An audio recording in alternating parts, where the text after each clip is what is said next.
Hidden cities within cities once secretly powered the Mediterranean. For centuries, special districts known as free port enclaves operated by their own rules, silently redirecting the flow of wealth across the ancient world. This is the story of how these ports within ports completely rewired Mediterranean commerce, creating a hidden blueprint for our modern global economy. By the end, you will understand the surprising origins of today's free trade zones and the radical idea that made them possible. How did a simple tax exemption inside a walled garden manage to reshape entire empires? What was the real price paid for this unprecedented prosperity? The answers lie in the forgotten stories of these economic sanctuaries. What does it take to build a world where money flows more freely than water? The docks of 16th century Italy were a chaotic symphony of different languages and competing loyalties. Rival merchants navigated a world where a simple trade agreement could be shattered by a shift in political winds or religious doctrine. It was in this climate of deep-seated suspicion that a radical solution emerged, one that would turn friction into fuel for prosperity. The visionary often credited with this breakthrough was Ferdinand I, the Grand Duke of Tuscany. He looked at the port city of Livorno and saw more than a harbor. He saw a puzzle. How could you make trade flow when every merchant was burdened by the tariffs and prejudices of their home nation? His answer was to create a world within a world. He declared Livorno a free port, a neutral ground where goods could be loaded, unloaded, and sold without the usual heavy import and export taxes. This was not merely an economic policy, it was a profound diplomatic maneuver. Suddenly, a Muslim trader from the Ottoman Empire and a Catholic merchant from Genoa could do business on equal footing, their transactions insulated from the conflicts raging beyond the city's walls. The port itself was transformed from a simple point of arrival into a sophisticated economic instrument. It proved that commerce could, under the right conditions, be deliberately separated from the heavy hand of state sovereignty. This foundational shift makes you wonder what other world-changing innovations were born not from peace, but from the stubborn refusal to let ancient rivalries stifle human exchange. You stepped through a guarded gate and the world changed. The chaotic noise of the city faded behind you, replaced by the orderly hum of a district operating by its own unique rules. The heart of a free port was this physical and legal separation, a world meticulously built within a world. Imagine a walled section inside a bustling harbor, complete with its own warehouses, offices, and customs posts. This was not just a neighborhood, it was a micro-territory, a carefully engineered bubble. Its power came from a special charter, a legal document that suspended the normal laws of the land. Inside these walls, the heavy import and export duties that choked trade elsewhere simply did not apply. Customs procedures were streamlined into a simple, fast process. To attract the widest possible range of merchants, these enclaves often extended something even more radical for the era: religious tolerance. A Jewish trader, a Muslim shipowner, and a Protestant banker could all conduct business here on equal legal footing, their personal beliefs left at the gate. The walls themselves were the ultimate symbol of this system. They were not meant to be a fortress keeping people out, but a sophisticated filter. They were designed to let commerce flow in freely, while blocking out the political interference and bureaucratic red tape of the outside world. This delicate balance of inclusion and exclusion was the true engine of their success.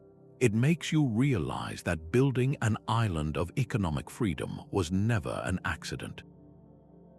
It was an architectural and legal masterstroke, a conscious design to make trade the only thing that mattered. But such a powerful design could not remain a secret for long. The transformation of Livorno reads like an urban fairy tale. It began not as a grand city, but as a malarial swamp, a place most people would avoid. Then came the Livornine Laws in 1593, a set of decrees so revolutionary they would rewrite the city's destiny.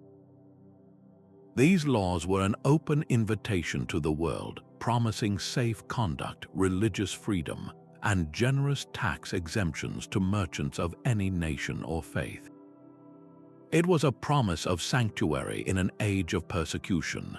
The response was immediate and profound. Sephardic Jews fleeing the Inquisition found a new home where they could practice their religion and their trades openly. Armenian merchants, Greek shipowners, and English traders soon followed, each community bringing its own unique networks and expertise. Livorno did not just tolerate these groups, it actively welcomed them, understanding that diversity was not a social challenge but an economic superpower. The city's docks quickly became a living encyclopedia of global commerce. Bales of English wool were traded for sacks of Levantine spices. Precious coral harvested from the Mediterranean was exchanged for fine textiles from the East. This constant, vibrant exchange of goods and ideas turned Livorno into something far greater than a simple port. As the historian Ferdinand observed, it became a world economy in miniature, a complete commercial universe operating within the confines of a single city. Its success was a powerful, undeniable argument. The wealth generated by its open doors was so immense that it could not be ignored by rival powers. The blueprint for a new kind of commerce had been drawn, and it was too effective to remain in one place. How exactly did this single city's radical experiment in tolerance and tax-free trade become the standard operating procedure for empires across the sea? The Habsburg Empire, a sprawling giant of Central Europe, possessed immense power yet faced a fundamental weakness. It was a landlocked colossus with no direct access to the open sea. Its gaze turned south to a small Adriatic town called Trieste.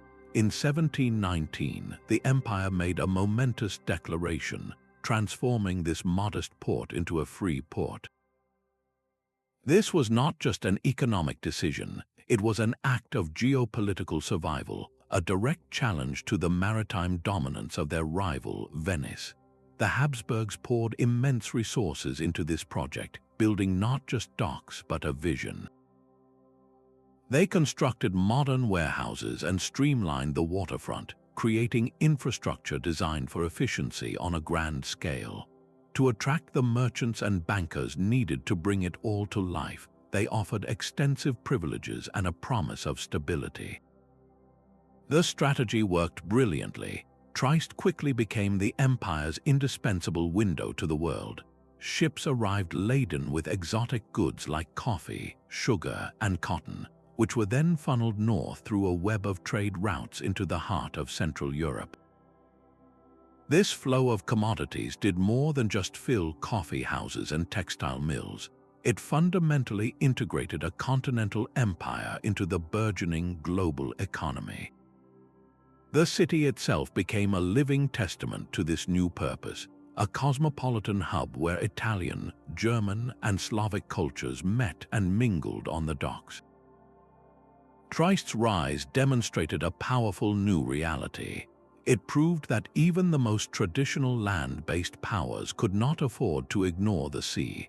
By leveraging the free port model, the Habsburgs had found a way to project maritime influence without a vast navy, building economic bridges that compensated for geographical limitations.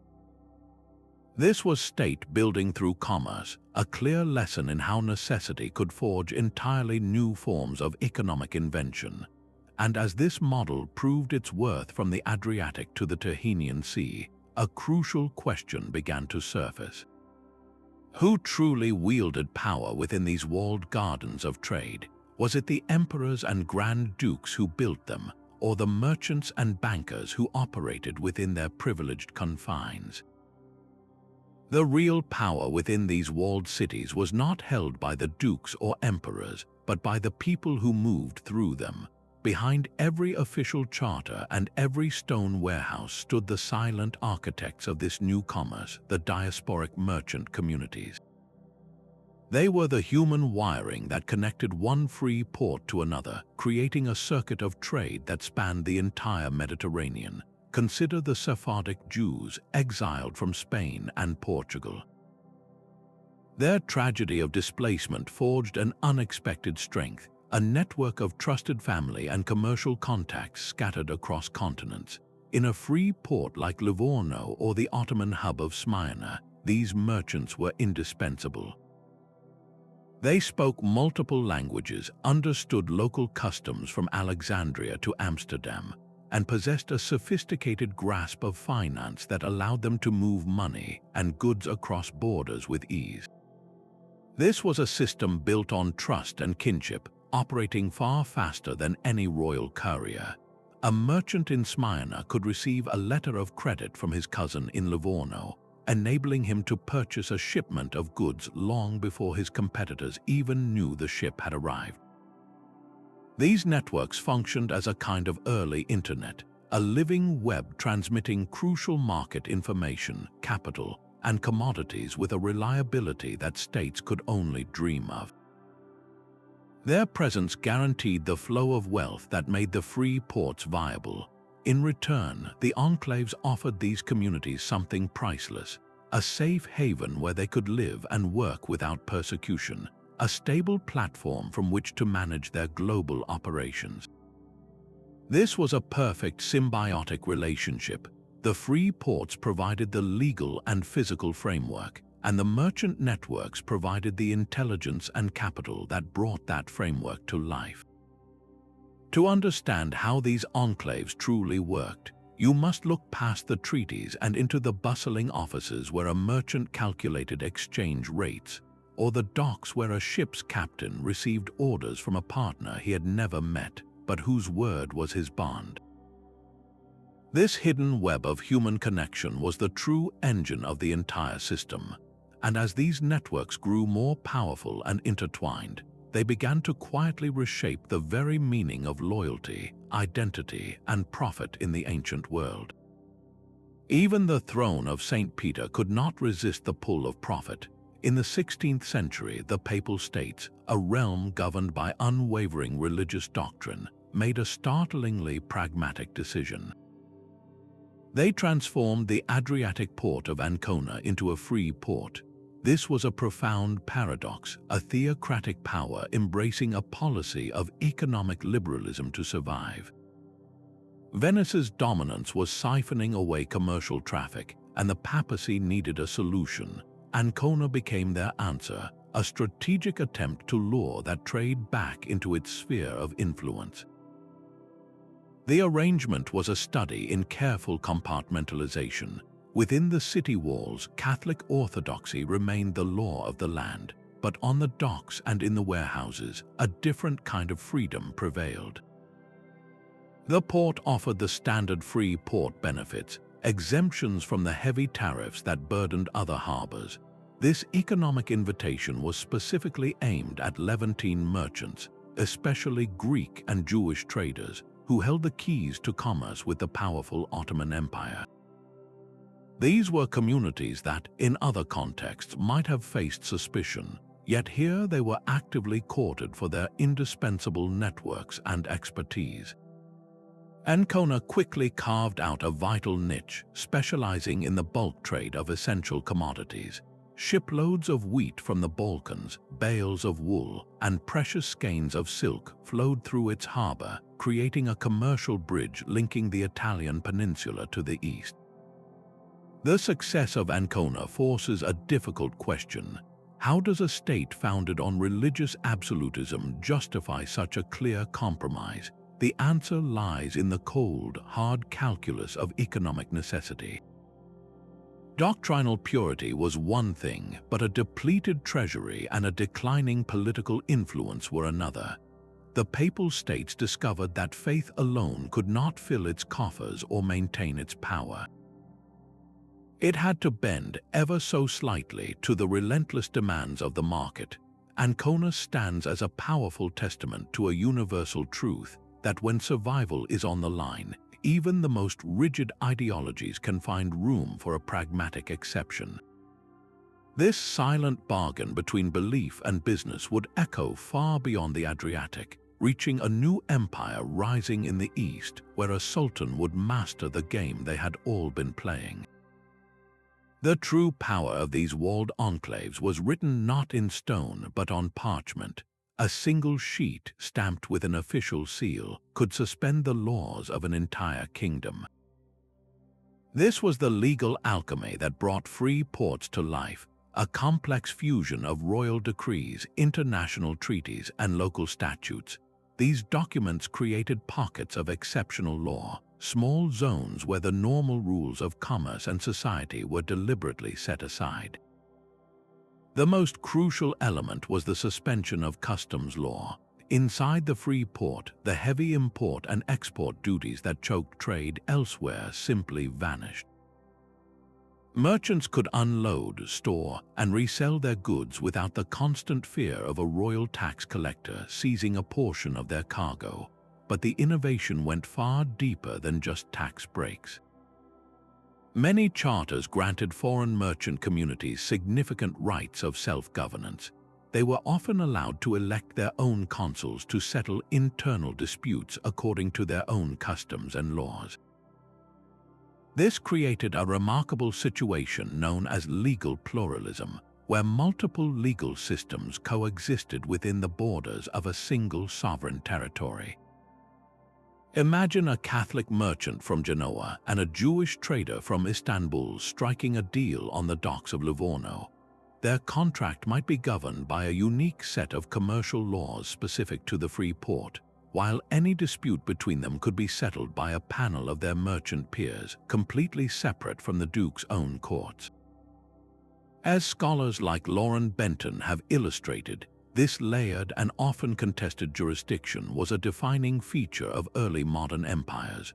Rulers understood that to attract the global networks of trade, they had to offer something more than just low taxes. They had to offer a measure of legal autonomy.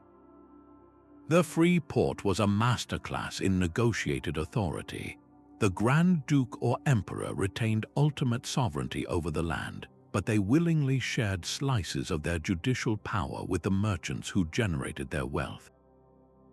This delicate bargain, written into formal charters, was the invisible architecture supporting the entire enterprise. It was a precursor to our modern special economic zones, proving that the most powerful economic forces are often unleashed not by the sword but by the pen. And if a piece of parchment could rewrite the laws of commerce, what other invisible forces were these merchants harnessing to move wealth across the known world? The bustling waterfront of Smyrna was a world of its own making. While European Grand Dukes and Emperors built their free ports from scratch, the Ottoman Empire perfected the art of hosting them. Here, the concept of a port within a port reached its most sophisticated form. European merchants, primarily from France, England, and the Netherlands, did not simply trade in the city. They lived in their own distinct neighborhoods known as the Frankish quarters. These districts were not walled off by stone, but by law. They operated under the protection of powerful legal documents called capitulation treaties, agreements between the Ottoman Sultan and European monarchs that granted foreigners the extraordinary right to live under their own consular laws. This created a stunning legal reality. A French merchant in the heart of the Ottoman Empire could be judged by a French consul for a dispute with another Frenchman, a tiny piece of Europe transplanted onto Anatolian soil. This was the ultimate free trade enclave, a legal sanctuary that guaranteed the flow of goods. The city's exports became legendary. Its sweet figs, plump raisins, and intricate carpets were sought after across the continent. The markets were a symphony of commerce, where the guttural sounds of Turkish blended with Italian, French, Ladino, and Armenian. A Dutch trader might haggle over the price of raw cotton with a local Muslim merchant, while a Greek ship captain arranged transport for a shipment of wax destined for Marseille. This entire ecosystem of prosperity was built on a foundation of delicate, calculated tolerance. The Ottoman authorities understood that the wealth generated by these foreign communities was simply too valuable to lose. They allowed the Franks their autonomy because it served the empire's own economic and strategic interests, binding the lucrative trade of the Levant to the imperial capital. Smyrna stands as a powerful testament to a different kind of power, one built not on conquest alone, but on the ability to manage and profit from difference. It forces us to ask what happens when the very idea of a unified legal territory is willingly fractured for mutual gain, and how did this complex dance of coexistence ultimately shape the destiny of an entire sea? The official ledgers told only half the story. For every legitimate cargo of wool or spices recorded in the free ports, a shadow economy thrived in the spaces between the lines. The very legal exemptions and lack of oversight that fueled prosperity also created a perfect environment for activities that would be illegal anywhere else. Smuggling was the system's open secret. A shipment of English cloth, for instance, destined for a market with prohibitively high tariffs, would first be diverted to a free port like Livorno. There, its paperwork would be creatively adjusted, its origin obscured before it was reloaded onto a new ship for its final destination. This was trade laundering, a practice that allowed merchants to bypass the strict mercantilist policies of rival nations. The free port was the ideal laundering machine, its very purpose being to strip goods of their national identity. Beyond smuggling, these neutral grounds became hotbeds of commercial espionage. Rival powers maintained agents in these hubs not just to trade but to watch. They tracked the comings and goings of each other's ships, noted the prices of key commodities, and gathered intelligence on new trade routes. A Dutch merchant sharing a drink with a Genos rival in a Trieste tavern was not just socializing, he was conducting market research in a city that served as a living intelligence bulletin. The local officials were often complicit in this grey market. They understood that a blind eye turned toward a little creative paperwork could mean a substantial unofficial fee lining their own pockets, or a steady flow of valuable information. This dark underbelly was not a bug in the system, but a feature. States tolerated these illicit flows because the overall economic benefits, the immense tax revenue from legitimate trade, and the geopolitical advantage of hosting such a hub were simply too great to sacrifice. This reveals an uncomfortable truth about the birth of globalized commerce.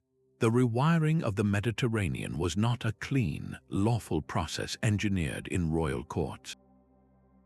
It was a messy, often clandestine affair, built as much on smuggled goods and stolen secrets as it was on official charters. If these zones of exception were so vulnerable to shadow economies, what did their very existence say about the nature of sovereignty itself? A shepherd grazing his flock in the Apennine Hills was now an unwitting participant in a global exchange. The economic shockwaves generated by a free port did not stop at its guarded gates. They rippled outward, fundamentally rewiring the economies of entire hinterlands. The land surrounding a hub like Livorno or Trieste was no longer just local countryside. It was suddenly the port's new backyard, its workshop, and its breadbasket.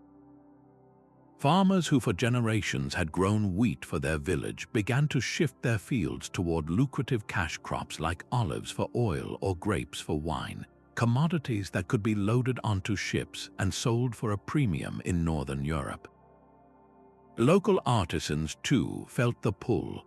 A weaver in a small Tuscan town might start producing textiles with specific patterns and colors known to appeal to buyers in Alexandria or Istanbul. New wealth flowed into these regions, building grand villas and funding local improvements. But this prosperity came with a hidden price, a deep and often precarious dependency. The fortune of that Apennine shepherd now rose and fell with the price of wool on the London market, his livelihood tethered to economic forces he would never see and could never control. This was the double-edged sword of global integration, a connection that could bring riches just as quickly as it could bring ruin from a distant financial crash or a shift in foreign fashion. Meanwhile, for a landlocked empire like Austria, the free port of Trieste acted as a powerful economic heart, pumping vital goods inward.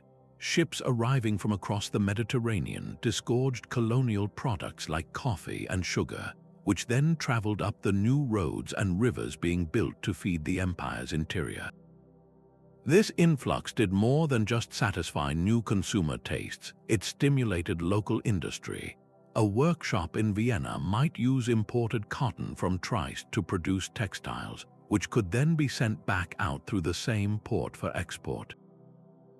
The free port enclave was never an isolated paradise of commerce. It was a dynamo, a relentless economic pump that redirected the lifeblood of continents.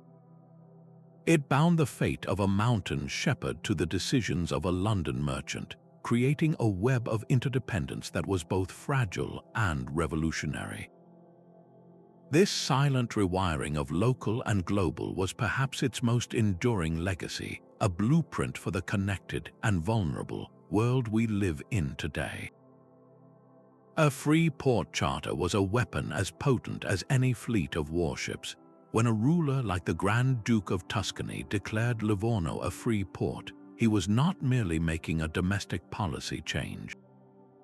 He was launching a direct assault on the commercial supremacy of his rivals, Venice and Genoa. This was economic warfare by other means. The goal was to lure away their most valuable asset, the merchants and the trade routes they controlled. The entire Mediterranean became a grand diplomatic chessboard, and these enclaves were the most powerful pieces. The most revealing moves in this game were the capitulation treaties. These were not surrenders but complex agreements often misunderstood today. In essence, a capitulation was a deal struck between a powerful state like the Ottoman Empire and a European power like France or England. The Sultan would grant the foreign merchants extraordinary rights, the legal authority to live under their own consular laws and be judged by their own officials while on Ottoman soil. For the European monarch, this was a massive diplomatic victory, carving out a secure and privileged foothold in the lucrative Levant trade. For the Sultan, it was a strategic calculation. By granting these privileges to one nation, he could counterbalance the influence of another, playing his rivals against each other to maintain his own empire's dominance. The real, bruising competition played out between the Italian city-states themselves. The rise of Livorno was a catastrophe for Genoa. The rise of Trieste, backed by the Habsburg Empire, was a direct challenge to Venice's centuries-old mastery of the Adriatic. This was a Cold War fought with commercial privileges instead of armies. Victory was measured in the number of ships that diverted their course to a new harbor, in the tariffs that went uncollected by a rival, and in the vital market intelligence gathered from a neutral dock.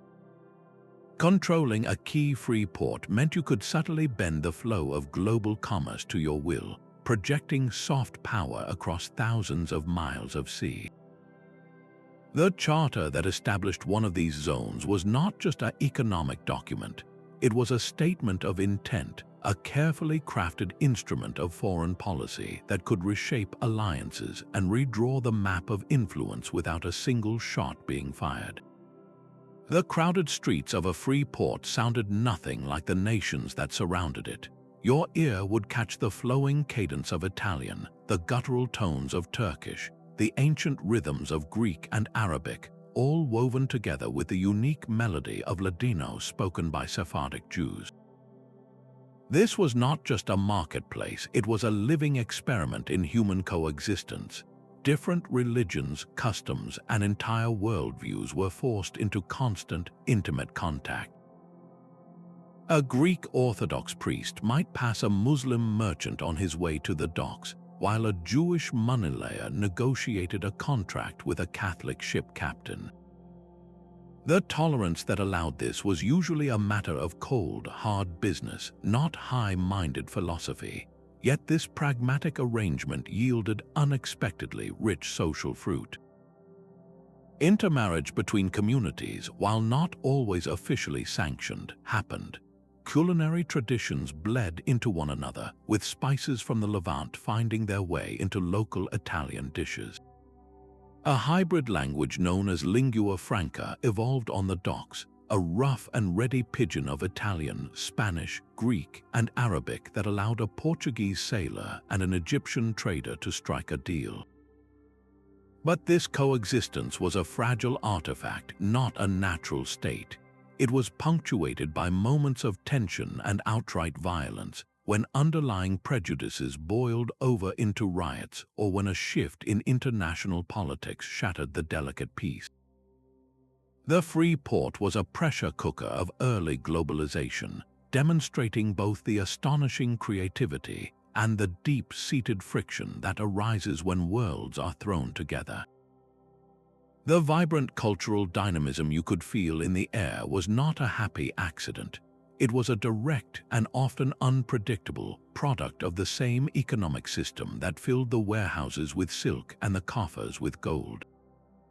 The true wealth of a free port was measured not in gold coins, but in the sheer volume of goods moving through its vast warehouses. These long, low buildings, known as Fondaco, were the beating heart of the entire system. Step inside one, and you would find a map of the world laid out in crates and sacks. Bales of silk from Persia sat beside barrels of salted fish from the North Sea. Sacks of pepper from India were stacked next to casks of wine from Crete. Each item was meticulously logged by an army of clerks who spoke the universal language of inventory, their ledgers creating a paper double of the physical treasure around them. This was not passive storage, it was dynamic management. The goal was constant turnover, a relentless flow that kept capital liquid and profits rolling. To achieve this, the ports themselves became masterpieces of mechanical efficiency. Docks were designed for speed, with cranes and gangs of stevedores working in a coordinated ballet to unload a ship's hold and reload it with new cargo in a matter of days, not weeks. A vessel idled in port was a vessel losing money, so every hour saved was a competitive advantage. Yet, the most valuable cargo never touched a single crate. It was information. Merchant houses depended on a relentless stream of letters, printed price lists known as price currents, and shipping news that flowed through the enclave like its lifeblood. This constant hum of data transformed the free port into the central processing unit of the Mediterranean economy. A whispered rumor of a shipwreck off the Barbary coast could send the price of insurance soaring before the ship was even declared lost. A confirmed report of a poor wheat harvest in Sicily would trigger frantic buying in Alexandria. In this world, knowledge was not just power, it was profit, and it moved at the speed of a fast schooner and a trusted courier. This entire ecosystem, a symphony of coordinated physical and intellectual labor, was the tangible proof of a commerce utterly rewired. It was a complex, living machine where the flow of a single letter could alter the destiny of a shipment, a merchant, or even an entire city. The delicate balance of the free port world shattered with the roar of cannon fire. The Napoleonic Wars did not just redraw the political map of Europe, they fundamentally broke the economic circuits that these neutral enclaves depended on. Napoleon's continental system was a declaration of economic total war, a desperate attempt to strangle British trade by closing the entire continent to its ships and goods. For a city like Trieste or Livorno, whose entire reason for being was to serve as a neutral intermediary, this was a death sentence. Their charters promised freedom, but they were powerless against the demands of a continent-wide blockade. The very ships that had been their lifeblood were now turned away, their precious cargoes seized or rotting in port. The complex dance of diplomacy and tolerance was suddenly replaced by the blunt, uncompromising logic of military necessity. The sheltered gardens of commerce found their walls crumbling under the weight of empires at war. At the very same moment, a quieter but even more profound revolution was gaining steam. The age of sail was giving way to the age of coal and iron. The arrival of the steamship changed everything about maritime trade. These new vessels were larger, faster, and more reliable, but they demanded entirely new infrastructure. They needed deep water harbors, massive coal depots, and sprawling railway links to the interior. The old, walled enclaves with their charming but cramped Fondaco were suddenly obsolete. Commerce now demanded scale and integration, not small, privileged exemptions. A new kind of port was rising, like Liverpool or Hamburg, vast industrial machines designed to serve a national economy, not a merchant's private ledger. The final blow came from an idea whose time had arrived. The very nation that had once profited so handsomely from the old system, Britain, became the most vocal champion of its demise. British thinkers and politicians began to argue for free trade, not as a special privilege for a single city, but as the default policy for an entire nation. Why maintain a tiny tax-free zone in Livorno when you could eliminate tariffs across the whole of Great Britain? This was a philosophical earthquake. The free port, once a radical innovation, was now seen as a quaint relic, a piece of economic scaffolding that was no longer needed now that the entire building was being redesigned. Its greatest success was ironically the cause of its own obsolescence. It had proven the immense power of lowering trade barriers so convincingly that it inspired a movement to tear those barriers down everywhere. The model of the port within a port had rewired Mediterranean commerce, only to be bypassed by a new, global current it had helped to create. So what became of these once vibrant hubs when the tides of history shifted so decisively against them? A ship flying the Tuscan flag could be captured and its crew enslaved before the sun set. The immense wealth concentrated in and around the free ports created an irresistible lure for maritime predators, turning the sea lanes into a high-stakes hunting ground. Pirates operating from bases along the Barbary coast in what is today North Africa were a constant and terrifying threat. Their fast, agile galleys would descend upon merchant vessels, seizing the cargo and taking the sailors themselves to be sold in slave markets. This was not random lawlessness, it was a sophisticated criminal enterprise that directly impacted the cost of doing business. Every ship heading for Livorno or Smyrna had to factor in the price of insurance, which soared with every reported attack, and the potential for entire supply chains to be severed in a single, violent encounter. But the danger was even more complex than simple piracy. Competing states weaponized this chaos through privateering. A privateer was essentially a legalized pirate, a private ship captain granted a letter of marque by his government. This document gave him the official license to attack and capture the merchant vessels of an enemy nation, dividing the spoils with the crown. An English privateer, for instance, could legally seize a French merchant ship laden with goods from a free port, all in the name of economic warfare. This created a bizarre and perilous situation where commerce and conflict became indistinguishable. The free ports themselves existed in a precarious state of armed neutrality. Their survival depended on a fragile ecosystem of deterrence. This included the occasional show of naval force, the intricate networks of diplomats and agents who negotiated ransoms for captured sailors, and the constant political pressure applied to rival states to curb their privateers. The very success of these commercial havens was forever balanced on the knife's edge of maritime violence, a stark reminder that the free flow of goods was never free from the shadow of the sword. A radical idea was taking root, one that would ultimately dismantle the very system that gave it life. For centuries, the dominant economic philosophy across Europe was mercantilism, a worldview that saw global trade as a kind of perpetual, zero-sum war. Nations believed that true wealth was measured solely in the stockpiles of gold and silver within their treasuries. To amass more of these precious metals, a country had to sell more to the world than it bought, enforcing this advantage with a complex web of high tariffs, strict monopolies, and outright bans on foreign goods. The entire system was designed to hoard wealth, not to let it flow. Then came the free ports, living, breathing contradictions to this entire ideology.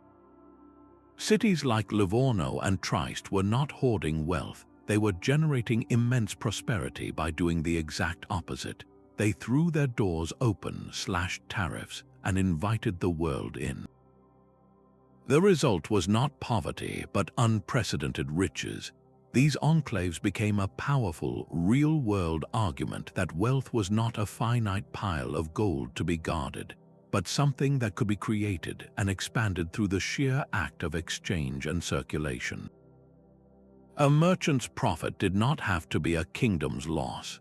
This visible, tangible success did not go unnoticed by the great thinkers of the age.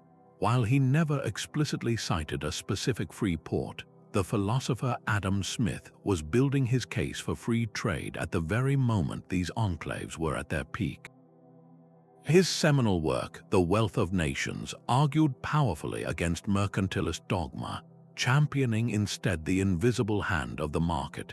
It is difficult to believe that the documented prosperity of these tax-free havens, these clear examples of commerce flourishing with minimal state interference, did not feed into the intellectual climate that shaped his ideas.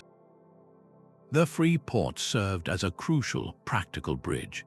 They were the real-world laboratories that proved a theory before it was even fully written. They demonstrated that lowering trade barriers could unleash a tide of prosperity that lifted entire regions, providing the empirical evidence that helped shift European economic thought from rigid state control toward the principles of classical liberalism. The grand irony is profound. These small, walled districts created by royal decree became the very test cases that would inspire a movement to make such special zones obsolete. They proved their point so effectively that they argued themselves out of existence, their greatest legacy living on not in stone and mortar, but in the very principles that now govern our global economy. You can still read the story of this commerce in the stone and layout of the cities themselves. The most telling structure was the Fondaco, a word borrowed from the Arabic fundak. This was not merely a warehouse, it was an entire commercial universe under one roof, a fortress of trade designed for a singular purpose. Picture a massive, square building with blank, high walls facing the outside world for security, but opening inward to a vast, sun-drenched central courtyard. On the ground floor, carts laden with goods would rumble in, their cargo stored in vaulted cellars and ground-floor storerooms. Above, the upper floors housed the merchants themselves, with offices, living quarters, and guest rooms all looking down onto the bustling activity below. This architectural genius brought every function of commerce into one secure, hyper-efficient complex. A trader from Aleppo could wake in his room, walk downstairs to check on his bales of silk, negotiate a price with a Dutch buyer in the courtyard, and finalize the shipping paperwork, all without ever leaving the building. The Fondaco was a machine for making money, its very design eliminating friction at every turn. As the system matured and grew more complex, a new kind of building arose to manage it, the custom house or dogana. These were often grand, palatial structures with imposing columns and ornate facades that projected the power and permanence of the regulatory state. If the Fondaco was the engine of trade, the custom house was its brain, where goods were officially logged, valued, and taxed if they were ever destined to leave the free port's privileged zone. The entire urban plan of cities like Livorno and Trieste was reshaped by this commercial logic. Unlike the tangled, medieval streets of older cities, these ports were laid out with wide, straight avenues, not for royal processions, but for the efficient movement of carts from the docks to the warehouses. Distinct neighborhoods or quarters were deliberately planned for different national communities, each with its own Fondaco, church, or synagogue. This was not an organic city that grew over centuries. It was a city designed from the ground up for one thing: the relentless flow of goods. Walking these streets today, you are traversing a landscape engineered for commerce, a permanent architectural imprint of an economic revolution that rewired the world. The synagogue of Livorno was not built of stone alone, but of a radical, pragmatic tolerance. In an age when the fires of the Inquisition still smoldered and the Mediterranean was fractured by deep sectarian divides, the free port enclave offered a different kind of sanctuary. It was a refuge not just for goods but for souls.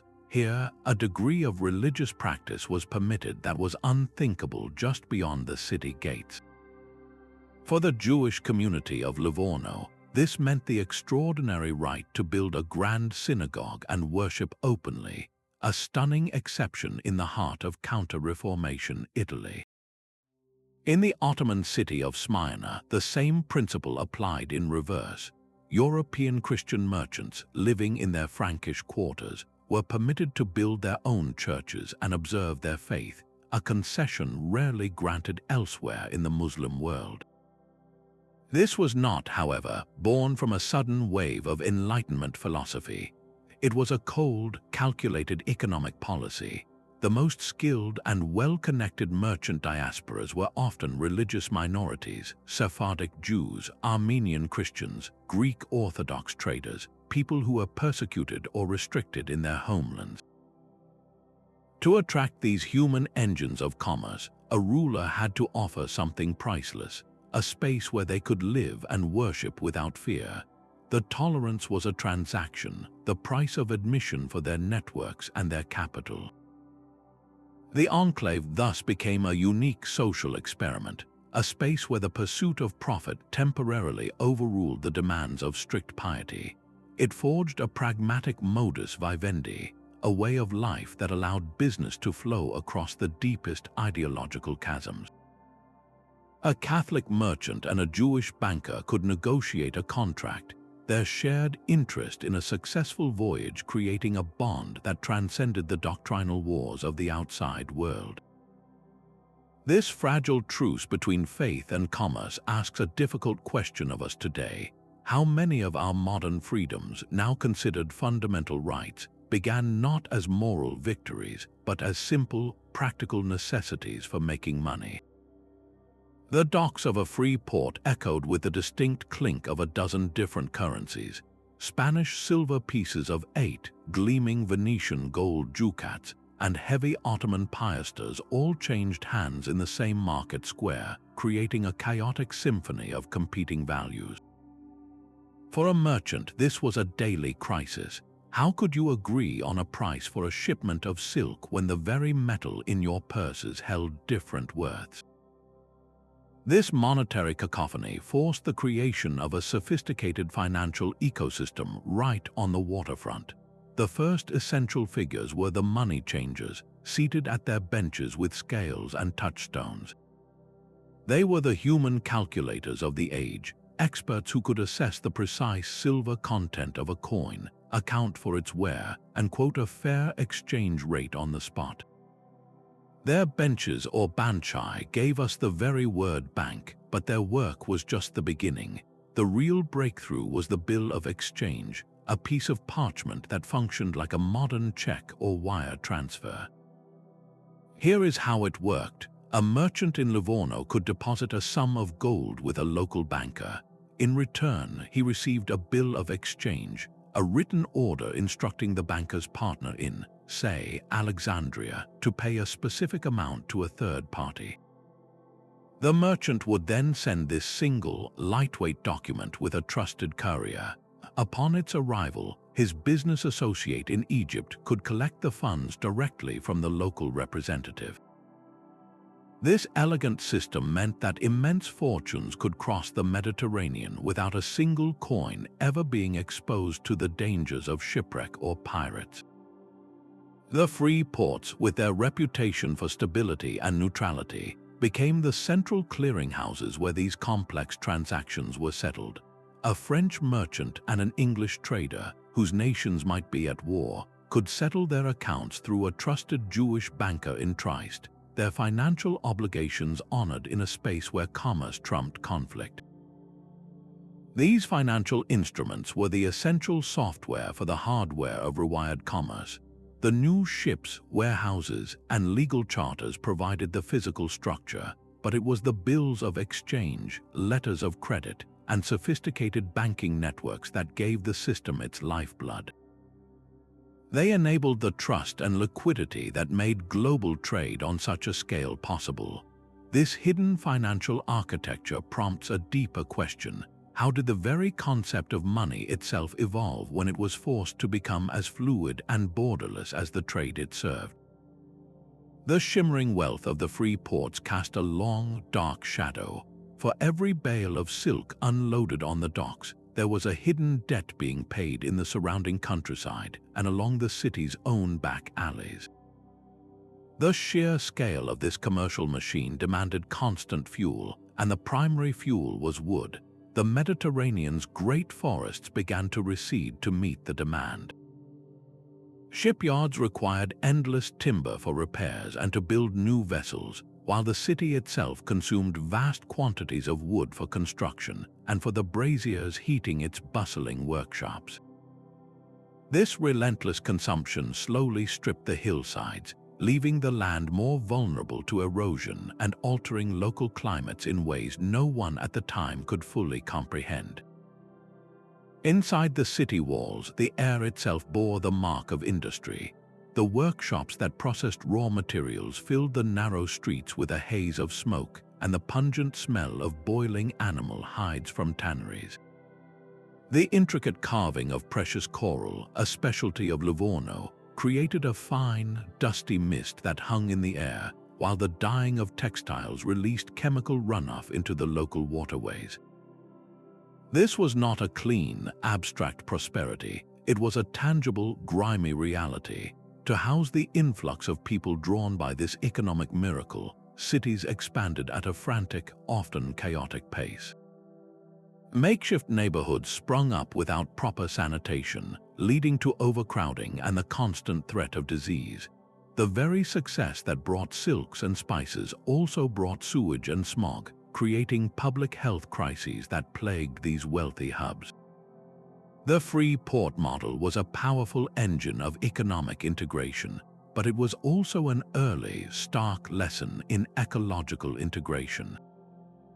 It demonstrated that the rewiring of commerce could not be separated from the rewiring of the natural world, a trade-off between human prosperity and planetary impact that began not in our modern era, but in the bustling, polluted, and vibrant heart of these ancient enclaves. The legal DNA of those ancient free ports is still very much alive today. The principles they pioneered did not vanish with the age of sail. They simply evolved, finding new life in the most dynamic centers of modern commerce. The direct descendants of Livorno and Trieste are the sprawling special economic zones, the free trade zones, and the global hubs like Dubai, Singapore, and Hong Kong. The core idea remains strikingly familiar: carve out a designated territory, suspend the normal economic rules of the country, and watch as global capital and commerce flood in. It is the same old recipe for generating prosperity, just operating on a vastly larger scale. Where a Renaissance free port might have covered a few city blocks, a modern special economic zone can encompass an entire city or region. Where merchants once relied on handwritten bills of exchange, today's zones are powered by digital customs platforms and automated logistics, yet the fundamental bargain is unchanged. Governments still offer a package of incentives, tax breaks, streamlined regulations, and superior infrastructure, all in exchange for the jobs, technology, and foreign investment that these zones attract. The lessons learned in the 16th century about the absolute necessity of legal autonomy and a stable, predictable regulatory environment are now standard doctrine for economic planners from Shenzhen to Rotterdam. This unbroken lineage reveals something profound about the nature of commerce. The free port was not a temporary historical curiosity. It was a remarkably durable and adaptable institution, a social technology for generating wealth that has been refined and scaled across centuries. Its essential blueprint, the idea of creating a privileged space to accelerate exchange, is now woven directly into the fabric of our globalized world. An Armenian merchant named Avetis would feel his heart pound with every gust of wind. His family's entire fortune was woven into the bales of Persian silk sitting in the hold of a ship slowly making its way from Smyrna to Livorno. For months he had heard nothing. His mind would race through a catalogue of disasters, a sudden storm in the Aegean, an outbreak of plague in a port city, or the dreaded sight of a Barbary corsair on the horizon. His entire existence was a high-stakes gamble played out across a map he could never fully see. Success meant his family's name would be honored for generations. Failure meant ruin. Just a few streets away from Avetis's rented room, the air rang with the shouts of Geno's sailors. These men, muscles hardened by years of hauling rope and cargo, were the cogs in this vast machine. Their world was a relentless cycle of punishing voyages across treacherous seas, punctuated by short, frantic weeks of shore leave. In the taverns of the free port, they would spend their wages just as quickly as they had earned them, their laughter and fights a temporary release from the discipline and danger of life aboard ship. They swapped stories of strange ports and narrow escapes, their camaraderie forged in the shared struggle against the sea itself. Yet for all the ambition and adventure these walls contained, they also held a much darker truth. In the shadow of the same warehouses that stored silk and spice, slave markets sometimes operated. Human beings captured through war or piracy were paraded and sold as just another form of merchandise. The same legal flexibility that protected a merchant's profit could also, tragically, permit this traffic in human lives. A free port enclave was never just an economic model. It was a concentrated arena for the entire human drama, a place where soaring ambition and desperate survival, fleeting friendship and profound exploitation existed side by side. The flow of commerce was not an abstract force. It was made of these individual stories of hope, sweat, and suffering, each one a vital thread in the vast tapestry of the rewired Mediterranean. Remove these small districts of exception from the map, and the Mediterranean becomes a sea of walls. Without the free port enclave, the 16th century reverts to a stark division of rival camps. A Catholic merchant from Genoa would have no neutral ground to meet an Ottoman trader. Their business, if it happened at all, would be fraught with prohibitive tariffs, religious suspicion, and the constant threat that a shift in diplomatic relations could void their entire agreement. Commerce would be a prisoner of politics. The vibrant exchange of goods that defined the era would have fractured into smaller, slower, and far more expensive circuits. Think of a shipment of Persian silk. In our timeline, it could flow efficiently through Smyrna or Livorno, its path cleared by legal protections and financial tools. In this altered world, that same silk would face a gauntlet of duties at every border, handled by a chain of intermediaries, each taking their cut and adding weeks to the journey. The cost would skyrocket, making luxuries like silk and spices available only to the very richest and stifling the broader economic activity they generated. The consequences would ripple far beyond merchant ledgers. The ambitious states that bet their futures on this model, like Tuscany and the Habsburg Empire, would have found their rise severely hampered. Tuscany without Livorno might have remained a regional backwater. The Habsburgs without Trieste would have struggled to connect their landlocked empire to global currents, potentially delaying their integration into the world economy by generations. The very pace of European development would have changed. The free ports did more than move merchandise, they moved ideas. They were conduits for technology, for financial innovation, and for new ways of thinking about law and sovereignty. Constrict that flow and you alter the intellectual and economic climate of an entire continent. This is the ultimate testament to their power. They were not mere way stations for profit.